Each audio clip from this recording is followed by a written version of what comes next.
Now, you didn't have a video last week because you were reading through, again, Mark and 1st and 2nd Peter, and there was really no reason for me to record a second video. But this week, at the end of the week, you're going to start John. So the order of the Gospels that we've done, again, we've done Matthew and then the most Jewish of the epistles, James and Hebrews and Jude, and then we did Paul, and we did the Gospel of Luke, and we did Paul's writings, and then we did Mark, and we did the Petrine writings, 1st and 2nd Peter, and now we're getting into John. So John is the last, and John is the most Greek of the New Testament authors. It's the most settled Greek text.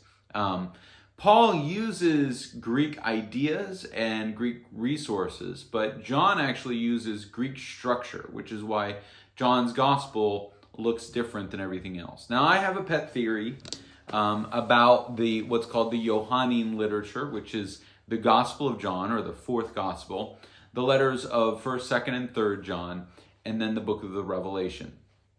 I can't prove this, but I do think there are indications in the text that probably the Apostle John wrote maybe one of his epistles, maybe all three, and then had the vision that appears in the book of Revelation, in Revelation 1 and 2, and then proceeds through the entire Revelation. And out of that vision, he writes his gospel. Now, again, I can't prove that without a shadow of a doubt, but the imagery that John uses in his gospel is very much something you would come up with if you had seen what you saw in the book of the Revelation. He sees Jesus revealed in all of his glory as the Son of God, as the judge of all things, as the Lamb slain from the foundations of the world. And so as a result, I think he then writes his epistle arguing, as he says in chapter 20, these things are written that you may know that Jesus is the Son of God. I think that he is thoroughly convinced of this. While I think that Matthew and Peter and Paul definitely believe Jesus is the Son of God, they believe that Jesus is God the Son, the God of the Old Testament, incarnate, the mystery of the union of Christ, of Jesus as God and man.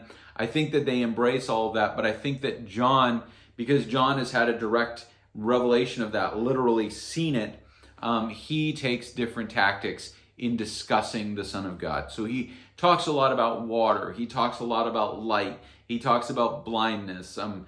He talks about eating my flesh and drinking my blood. All these things that are very mysterious and very difficult to interpret, very poetic, very imaginative.